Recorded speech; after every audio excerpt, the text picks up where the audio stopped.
روٹی والے stuff toy کا کام کیسا ہے؟ جیسا کہ بھالو بلی، جائز نہیں ہے ہماری نظر میں. تو صرف بچیوں کی گڑیا، چونکہ اختلاف ہے اس میں، احناف کے نزدیک وہ بھی جائز نہیں ہے، باقی ائمہ کے نزدیک بچیوں کی گڑیا سے کھیلنے کی بچیوں کو اجازت ہے. تو جس مسئلے میں اختلاف ہو جاتا ہے نا، تو اس میں کاروبار کی حد تک وہ جائز ہو جاتا ہے، بزنس کی حد تک وہ جائز ہو جاتا ہے. تو اس لیے عام جو بچوں کے تصویر والے کھلونے وہ تو ناجائز ہیں، لیکن گڑیا میں اختلاف ہے. راجح بات ہماری نظر میں یہی ہے کہ بچوں کو، میں جب بچیوں کے لیے گڑیا خریدتا ہوں تو چہرہ اس کا مسخ کر دیتا ہوں. بال گڑیا کا بزنس جائز ہے، بچیوں کی گڑیا کا. اسلام جب بجلی بالکل نہ ملے تو کنڈے کی بجلی لگا سکتے ہیں. بعض علاقوں میں گورنمنٹ نے کنڈے کی بجلی کو خود برداشت کیا ہوا ہے، سب نے کنڈا لگایا ہوا ہے، تو حکومت ہر گھر سے 500 روپے لیتی ہے، تو ایسی جگہوں پہ جائز ہے. اور اگر گھروں میں پراپر میٹر گورنمنٹ نے لگائے ہوئے ہیں، کنڈے کے استعمال پہ پابندی ہے، تو وہاں پھر ناجائز ہے، پھر بجلی چوری کرنے کا گناہ ہوگا. مفتی صاحب میں نے ہر حال میں انشاءاللہ 2 شادیاں ضرور کرنی ہیں، میرا گھر زیر تعمیر ہے، نکاح بھی آپ سے پڑھوانا ہے، میرے حق میں دعا کریں. تم نہیں کر پاؤ گے، کیونکہ جس نے 2 کرنی ہوتی ہیں وہ عزم 4 کا کرتا ہے، پھر جا کے 2 شاید ہو جائیں.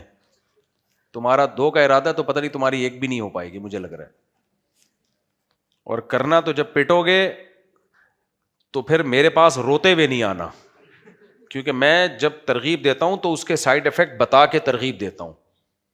کیونکہ لوگ کرتے ہیں تو پھر آتے ہیں روتے ہوئے، آپ نے بولا تھا، میں نے بولا تھا، تو میں کیا کروں، میں نے بولا تھا، میں تجھے کیا خرچہ پانی میں دوں، تیرا کیا، گھر پہ میں رکھوں گا. تو میرے بھائی، 2 بیویوں کے ساتھ عدل کا حکم اسلام دیتا ہے، عدل کس طرح کرنا ہے، عدل سے متعلق وضاحت کر دیں. یہ چیز بھی کئی بار بیان کر چکا ہوں. ابھی بچے کی شادی ہوئی ہے تو 2 شادیوں کی باتیں مت کرو، فی الحال مت کرو. کسی نکاح کی مجلس میں یہ باتیں نہیں کرنی چاہیے.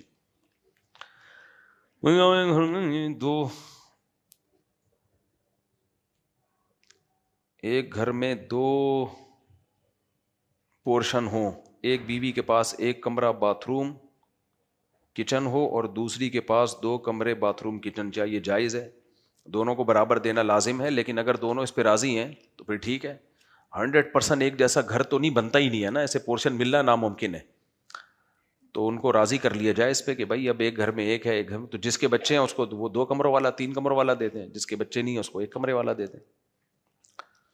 مفتی صاحب میرا آپ سے سوال یہ ہے کہ ابھی گل پلازا میں جب آگ لگی، وہاں پر دکانوں کو دیواروں پر کچھ قرآنی آیات لکھی ہوئی تھی جو نہیں جلی. ہمارے رشتہ دار کے گھروں میں آگ لگ گئی، اس میں قرآن پاک بھی جل گیا، مگر قرآن پاک کی حفاظت تو اللہ نے خود وعدہ کیا ہے. قرآن کی حفاظت کا وعدے کا مطلب یہ ہے کہ قرآن تحریف سے پاک رہے گا، یہ مطلب نہیں ہے کہ قرآن کے مصحف میں آگ نہیں لگ سکتی یا آیتیں جل نہیں سکتی ہیں. تو جب آگ لگے گی تو سب کچھ جل جاتا ہے اس میں.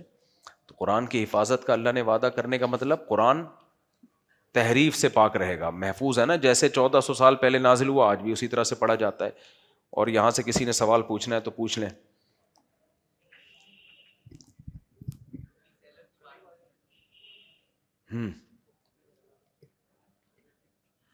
جی، یہ ری سیلر کا، جیسے کوئی بھی پروڈکٹ مینوفیکچر بناتا ہے، کپڑے کا ہو گیا، کوئی اور پروڈکٹ ہو گئی، تو اس میں مطلب کمیشن کی صورت میں آن لائن بزنس کیا جا سکتا ہے واٹس ایپ وغیرہ پہ؟ جی ہاں، کیا جا سکتا ہے. آن لائن بزنس کمیشن لیا جا سکتا ہے. بھائی ہم آپ کا پروڈکٹ بکوائیں گے، اس پہ ہمارا یہ کمیشن ہے، جائز ہے. دیکھیں آن لائن جب بزنس کرتے ہیں تو چند صورتیں ہوتی ہیں، وہ میں بتا دیتا ہوں. ان میں کچھ ناجائز ہیں، کچھ جائز ہیں. پہلے ناجائز صورت بتا دوں تاکہ پتہ چلے یہ جائز نہیں، اس کے علاوہ جائز ہے. آن لائن جو گڑبڑ ہو رہی ہے وہ یہ ہو رہی ہے، مثال کے طور پر جمشید کے پاس کوئی گھڑی رکھی ہوئی ہے. گھڑی کس کے پاس ہے؟ جمشید کے پاس. آپ نے جمشید سے گھڑی کی تصویر لے کے انٹرنیٹ پہ ڈال دی یا واٹس ایپ پہ شیئر کر دی، اور آپ نے آفر کر دی یہ گھڑی میں آپ کو 1 لاکھ روپے کی دوں گا. حالانکہ وہ گھڑی آپ نے ابھی خریدی بھی نہیں ہے اور آپ کے قبضے میں بھی نہیں آئی ہے. آپ نے لوگوں کو آفر دے دی کہ گھڑی میں آپ کو کتنے کی دے رہا ہوں, 1 لاکھ کی. ستار بھائی کا فون آیا, یار وہ آپ نے ڈسپلے پہ ڈالی ہوئی یہ گھڑی کی تصویر 1 لاکھ کی دے رہے ہیں. ہاں بھائی میرے اکاؤنٹ میں پیسے بھیج دے. اس نے پیسے بھیج دیے, آپ نے جمشید سے 80,000 کی خریدی اور 1 لاکھ کی اس کو پہنا دی.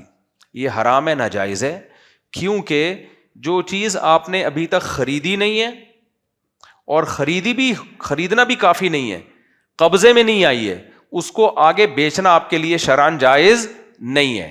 آپ نے ابھی خریدی بھی نہیں تھی اور قبضہ بھی نہیں کیا تھا, آپ نے آگے ستار کو بیچ دی. یہ والی صورت کیا ہے, بولو, ناجائز ہے. اور آن لائن میں آج کل یہی ہو رہا ہے. تو اس سے اوائڈ کرو. اب اس سے بچنے کا طریقہ کیا ہے؟ اس سے بچنے کا طریقہ اب وہ میں آپ کو بتا دیتا ہوں. ستار کو گھڑی چاہیے, آپ نے ڈسپلے پہ جمشید کی گھڑی ڈالی ہوئی ہے, ٹھیک ہے نا, جمشید کی گھڑی آپ نے, جمشید کوئی کمپنی بھی ہو سکتی ہے نا یار, کچھ بھی ہو سکتا ہے, گھڑیوں کی کمپنی بھی ہو سکتی ہے. ایک گھڑی نہیں 100 گھڑیاں آپ نے ڈسپلے پہ اپنے ویب سائٹ پہ ڈال دی. ستار کا فون آیا, یہ والی گھڑی میرے کو چاہیے, بتا کتنے کی دے گا؟ آپ نے کہا 1 لاکھ کی دوں گا. اس نے کہا ٹھیک ہے, میں 1 لاکھ روپے آپ کے اکاؤنٹ میں ڈال رہا ہوں, یہ گھڑی میری ہوئی. آپ کہہ نہیں, آپ کی نہیں ہوئی, آپ کو میں یہ گھڑی 1 لاکھ روپے کی دوں گا. دی نہیں ہے بلکہ دوں گا. آپ نے فوراً جمشید کو فون کیا, جمشید دے رہا ہے گھڑی 80,000 کی, تو نے وعدہ کیا تھا میں تجھے 80 کی دوں گا, تو کسٹمر لے کر آ. آج تو اپنا وعدہ بھول تو نہیں گیا؟ مجھے کوئی کسٹمر ملا ہے یا نہیں ملا, جو بھی ہے اس کا اس سے کیا لینا تھا؟ مجھے 80 کی بیچ رہا ہے. اس نے کہا ٹھیک ہے, میں نے آپ کو 80 کی بیچی, ادھر ڈن ہوا. اب آپ کیا کرو گے؟ اس گھڑی پہ قبضہ کرو گے. قبضے کا طریقہ یا تو خود قبضہ کرو, یا جمشید ہی کی دکان پہ کسی کو وکیل بنا دو کہ یار میری طرف سے اس کو گھڑی پکڑا دے, یا گھڑی تھوڑی سائڈ پہ باقی گھڑیوں سے ممتاز اور جدا کر کے کر دے. الگ ہو گئی, یہ قبضہ کہلائے گا. اب آپ ستار کو فون کرو, بھائی تم نے آفر کی تھی کہ تم 1 لاکھ میں مجھ سے خرید رہے ہو, دیکھو زبان سے پیچھے نہیں ہٹنا, بتاؤ خرید رہے ہو کہ نہیں خرید رہے؟ وہ اگر کہہ رہے خرید رہے ہو تو آپ وہ گھڑی وہاں تک بھجوا دیں. اگر وہ کہہ رہے نہیں میرا ارادہ بدل گیا ہے, تو اب وہ آپ کو پہننی پڑے گی گھڑی. سمجھتے ہو؟ پھر آپ جمشید سے کہیں یار واپس لے تو ریکویسٹ ہے, تو جمشید لے لے تو ٹھیک ہے, نہیں لے تو وہ بس ہو گیا پکا سودا. میں سمجھا پا رہا ہوں؟ صاف حدیث میں منع ہے بھائی, جو چیز آپ نے خریدی نہیں ہے اور جو آپ کی ملکیت میں نہیں ہے اور قبضے میں بھی نہیں ہے, وہ آپ آگے کسی کو بیچ نہیں سکتے. بیچنے کا وعدہ کر سکتے ہیں, وعدہ کر لیں آپ, میں تمہیں دوں گا, میں تمہیں, جیسے میڈیکل اسٹور والے سے کہتے ہیں یار یہ دوا ہمیں چاہیے, وہ کہہ رہے یہ دوا تو میرے پاس نہیں, یار کہیں سے منگا دے یار, تو وہ منگاتا ہے, پھر آپ اسٹور پہ جاتے ہو, نئے سرے سے دوبارہ سودے بازی کرتے ہو. ہاں وہ آپ کو پکا کرتا ہے, دیکھ میں تیرے لیے منگوا رہا ہوں, نہیں خریدی نا تو یہ دوا کوئی خریدار نہیں ہے. تو آپ کو چاہیے اس وعدے کے پابند رہو, آپ اخلاقی طور پر, وہ بھی پابند رہے, آپ بھی پابند رہو. تو ایک طریقہ تو یہ ہے آن لائن بزنس کا. دوسرا طریقہ کیا ہے؟ دوسرا یہ کہ آپ خرید کے بیچو نہیں, بلکہ خرید و فروخت کے درمیان کمیشن ایجنٹ بن جاؤ. کمیشن ایجنٹ, جمشید کو بولو یار میں تیرا مال بکواؤں گا مارکیٹ میں, اور جتنے کی بکے گی بیچنا تو نے ہے, مال تیرا یہاں سے جائے گا, ایک گھڑی کا مجھے اتنا پیسہ چاہیے. سمجھ میں آ رہی ہے بات؟ یہ گھڑی بکوا رہا ہوں, اس کا اتنا پیسہ چاہیے مجھے. یا تو یہ بھی کر سکتے ہو, ہر چیز کا الگ الگ کمیشن طے کرو, یا یہ بھی کہ جب بھی تیرا مال بکے گا تو ہر دفعہ مجھے اتنے پیسے ملیں گے. تو اس میں آپ نے ستار کو کیا فون کرنا ہے؟ ستار کو یہ نہیں کہنا کہ میں تجھے گھڑی بیچ رہا ہوں, ستار کو آپ نے یہ کہنا ہے کہ بھائی میں آپ کو یہ گھڑی دلوا رہا ہوں, آپ کے گھر میں ڈیلیور ہو جائے گی, اور بس یہ میں آپ کو خریدوا رہا ہوں. صاف لفظوں میں اس کو بولو, یہ نہیں کہو کہ میں بیچ رہا ہوں, بھائی یہ گھڑی آپ کے لیے ارینج کروا دوں گا. تو کمیشن تو آپ نے جمشید سے لینا ہے نا, ستار سے تو کچھ لینا دینا ہی نہیں ہے. تو جمشید کو فون کرو, سر جی یہ گھڑی میں نے آپ کی بکوا دی ہے, آپ فلاں لوکیشن پہ پہنچوا دیں.